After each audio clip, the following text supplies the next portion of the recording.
तो सरकार ने सुप्रीम कोर्ट में हलफनामा दायर करके कहा है कि 3 साल से मंदी के बावजूद डेवलपर्स प्रॉपर्टी के दाम नहीं घटा रहे। अब सरकार बेनामी संपत्ति पर जनवरी से कड़ी कार्रवाई करने के मूड में है। इसके बाद सरकार प्रॉपर्टी का रिकॉर्ड बनाने के लिए डिजिटाइजेशन का रास्ता अपना सकती है। जाहिर है इन कदमों से प्रॉपर्टी की सप्लाई बढ़ सकती है और कीमतों पर दबाव भी बढ़ सकता है। देखिए आखिर कैसे रीडेवलपमेंट और बेनामी संपत्ति के बाद लैंड बैंक बढ़ने से कैसे बदल सकती है रियल एस्टेट की सूरत। नोटबंदी के बाद सबके मन में यही सवाल उठ रहा है कि क्या वाकई प्रॉपर्टी की कीमतों में कमी होगी। इस सवाल का जवाब फिलहाल तो किसी के पास नहीं है, क्योंकि सब अनुमान लगाए जा रहे हैं और अंदाजों के आधार पर ही प्रॉपर्टी की कीमतों में गिरावट की बात की जा रही है।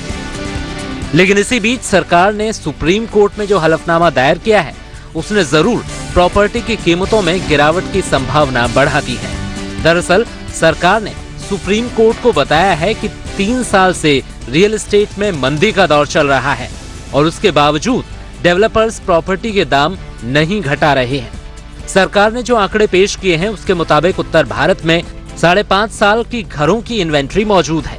नोटबंदी के बाद बाजार से काला धन निकलेगा, जिसके बाद प्रॉपर्टी की कीमतों में गिरावट आनी चाहिए। सरकार के इस दावे के जवाब में डेवलपर्स का कहना है कि घरों की कीमतें पहले ही अपने न्यूनतम स्तर पर आ चुकी हैं। अब कमी का मतलब होगा कि लागत से नीचे प्रॉपर्टी बेचनी पड़ेगी, जो किसी भी सूरत में मुमकिन नहीं है। नहीं, ऐसा नहीं है कि उत्तर प्रदेश में इतनी ज्यादा, उत्तर भारत में इतनी ज्यादा इन्वेंट्री है।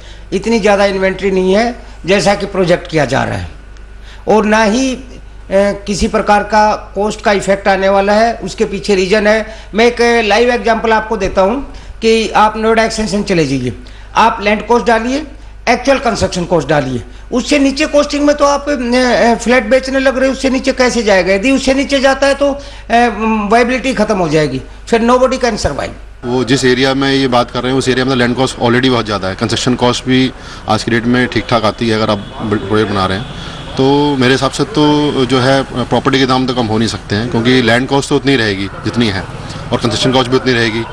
एंड अगर हम जैसे क्रॉसिंग की बात करते हैं तो क्रॉसिंग में भी ऑलरेडी क्या है, डिमांड इतनी है और सप्लाई इतनी नहीं है, तो आप कैसे कह सकते हैं कि प्रॉपर्टी के दाम कम हो जाएंगे। डेवलपर्स की इस दलील को वाजिब ठहराया जा सकता है, लेकिन फिर भी कई इलाकों में अब भी प्रॉपर्टी की कीमतें काफी ऊंचाई पर हैं।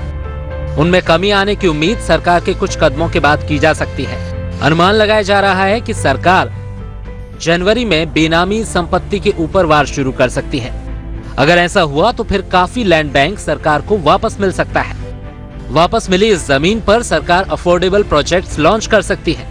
इन प्रोजेक्ट्स में जरूरतमंदों को घर दिलाने की स्कीम लाई जा सकती है, जिससे सरकार का हाउसिंग फॉर ऑल का मिशन पूरा होगा।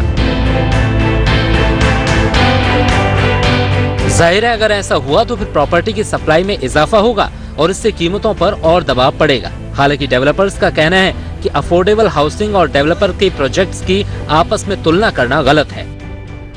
जाहिर सी बात है कहीं पे अगर सप्लाई होती है तो ये देखना होगा कि जाहिर सी बात है कि इसके आसपास है या इससे दूर है। अगर सरकार भी कोई ऑप्शन प्रोवाइड करेगी तो वहाँ करेगी जहाँ पे लैंड खाली हो, बहुत ज़्यादा वेरिएबल हो। वो यहाँ पे कहीं नहीं है, या तो वो यहाँ से 20 किलोमीटर आगे जाकर है या 30 किलोमीटर आगे जाकर है, तो उस चीज़ से यहाँ के प्राइस में कोई फ़र्क खास नहीं आने वाला। और जो अफोर्डेबल हाउसिंग होती है उसके अंदर ये सारी एमिनिटीज़ जो कि हम यहाँ लग्जरी में प्रोवाइड कर रहे हैं वो पॉसिबल नहीं है। आज भी समाजवादी योजनाएं हैं, अफोर्डेबल स्कीम्स हैं, लेकिन क्या कॉस्टिंग से नीचे को घर बिक सकता है? उसके अंदर समाजवादी योजना में रीजन क्या है? घर बिकने का आपने उसका रजिस्ट्रेशन फ्री कर रखा है, उसकी आप ईडीसी आईडीसी डेवलपमेंट चार्जेस नहीं उनसे चार्ज कर रहे, प्राइस कम करनी है तो सरकार को रजिस्ट्रेशन का कॉस्ट घटा देनी चाहिए। सरकार को जो डेवलपमेंट चार्जेस वगैरह जो डेवलपर से लेती है उसकी कॉस्ट कम करनी चाहिए, तभी जा करके कुछ कमा सकता है। कई इलाकों में रीडेवलपमेंट भी शुरू हो सकता है। इससे भी प्रॉपर्टी की सप्लाई बढ़ेगी और अफोर्डेबल घर प्रॉपर्टी की डिमांड में डेंट लगा सकते हैं। कीमतों में कमी भले ही ना हो, लेकिन कीमतों में बढ़ोतरी का रास्ता भी सरकार की इन कोशिशों से रुकना तय लग रहा है।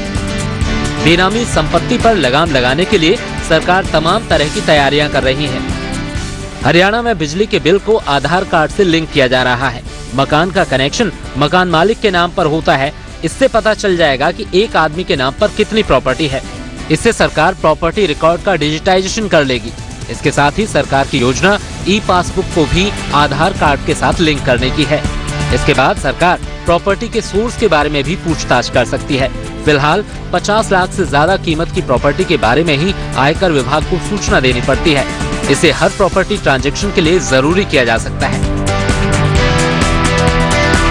डेवलपर्स के मुताबिक फिलहाल पैन कार्ड का जिक्र हर प्रॉपर्टी परचेज में होता है। सरकार के पास अभी भी हर प्रॉपर्टी का रिकॉर्ड है। ऐसे में इससे कोई नई जानकारी मिलनी मुश्किल है। मेरे को आज तक एक भी आदमी ऐसा नहीं मिला है कि जिसके पास पैन कार्ड ना हो, जिसने प्रॉपर्टी खरीदी हो। आज से नहीं, जब से पहले पहचान पत्र प्लस गांव का लंबरदार प्लस किसी न किसी की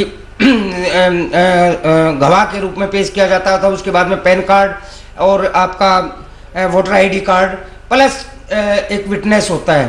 तो मेरे को ऐसा नहीं लगता किसी प्रकार की बेनामी चीजें आपको मिले। ऐसा मेरे संज्ञान में आज तक नहीं है।